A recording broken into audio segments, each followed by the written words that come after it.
Welcome to this year 2025. This is the period I know many of us are making their goals, they are making their purposes of this year 2025. And if there is the best thing you can ever do for the year 2025 is repurposing your life to make it more suitable so that you might live a healthy lifestyle.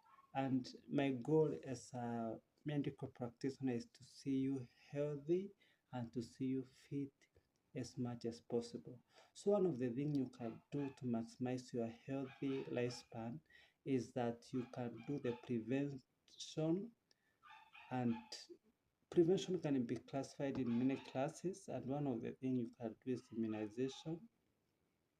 If you can have the best immunization to prevent diseases, that one is a tick. Like for the seniors, having a hepatitis B vaccine can be something which is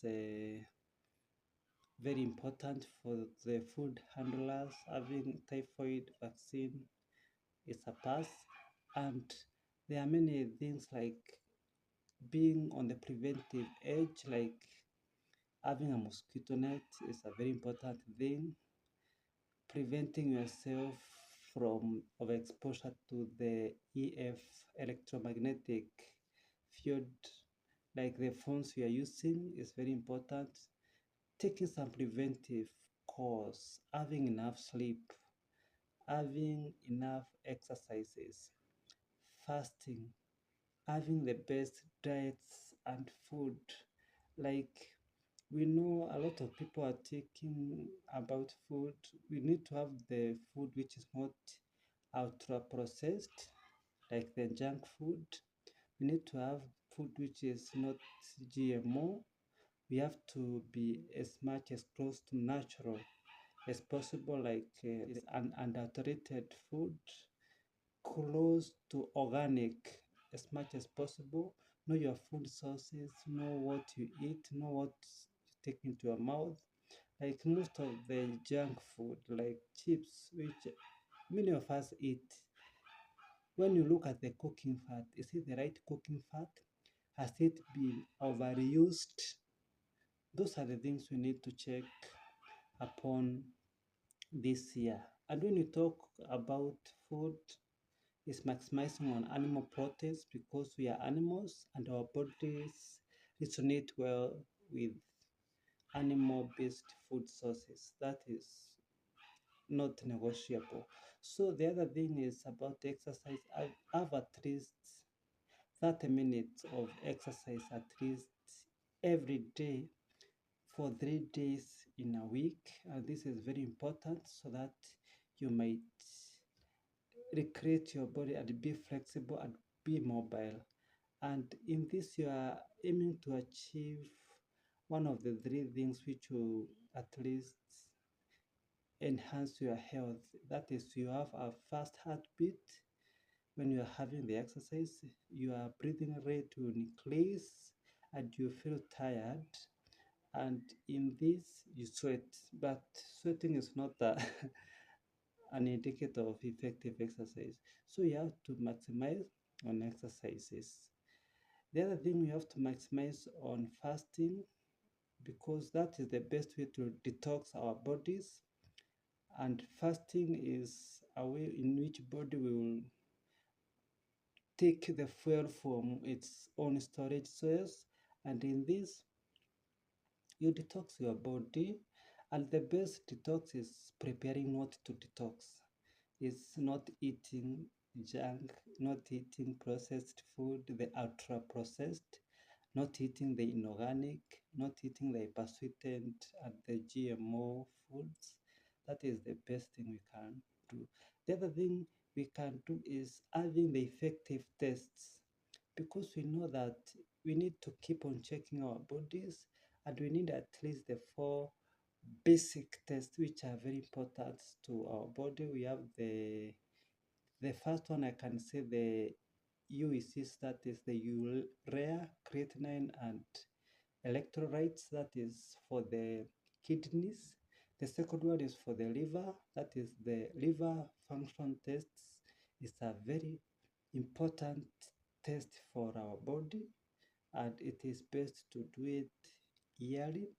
The third one is the inflammatory markers like the ESR, that is the erythrocytes sedimentation rate, or the CRP, that is the C-reactive protein, because they show us how our bodies are damaged by something like reactive species, oxidative stress, and other things which might expose us to chronic diseases, cancers, and the other diseases in our bodies. And the final one, which is very important, is the random blood sugar plus the HbA1c. The random blood sugar is the sugar which is random after you have eaten, that is 2 hours after a meal. And sometimes you can do fasting, that is 6 to 8 hours after a meal, and they will show you that you are not diabetic. But in the real sense, to show whether you're diabetic or not, or how your blood is glycated with sugar, we need HbA1c, which is a very important test, and it shows us how your blood is swimming in sugar. And that is a very important test, because if your blood is so much glycated, we are at risk of having high problems, having heart strokes, we are at risk of having low libido and other things, and liver and kidney failure, multi-organ body failures, because sugar is one of the enemies. We shall talk about that in many forums in the coming years. The other thing we need to look at is the type of the cooking fat we are using, because we see when you use the already processed fat, like most of the seed oils, that is what we call the vegetable oils, they are already undergone the processing. So however healthy your food might be, but you have used a processed cooking fat, this makes your food not be, it's already processed. It neutralizes everything about your food being organic, not processed. So we need to use the correct cooking fats, mostly the animal-based fats like the ghee. We have tallow, we have sweat, and we have like the plant-based, which are not processed. We have coconut oil, we have avocado oil, we have macadamia oil, and they are a bit not so much processed.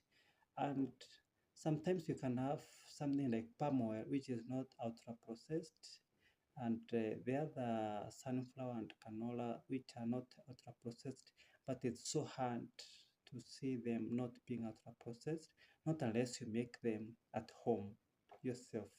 So the type of cooking fats might determine how healthy you are, because most of them, when they are at go ultra processing stages, they are processed with a lot of chemicals, the methanes and the other cleansing agents, and it makes the fat to be inflammatory. So you need to look upon your cooking fat. The final thing is about friends and family. And as you channel your healthy journey, you need to have the right friends, because if you are not inspired by your friends, you will not live your healthy goals. So you need to have the right friends so that they might support you in your healthy journey as you adapt a healthy lifestyle. You need to have the encouragement and the push from friends who you are thinking the same. And the final thing is your family. If your family is not supportive of your healthy choices, of your healthy goals, you're done. So you need to choose the family members who will walk with you through this journey, because when you decide to walk, you need the team to walk with you, not you walking alone. And one of them are your family, and the other people are your friends. So choose your friends wisely, because they might be pulling you back, because you're in the senior ages. After that, your life is at the peak and it starts dropping. So you're in the senior citizens and you need to take care of your health to the maximum. For the youths and the pre-teens, 20s, they can make some not so strict health choices, but for the seniors, your organs are already deteriorating in function. So you need to maximize your life and take care of your health to the best. So with this, have a wonderful 2025. It was a long video, but I know that we shall have healthy goals and purpose to live life which is worthy living. Bye.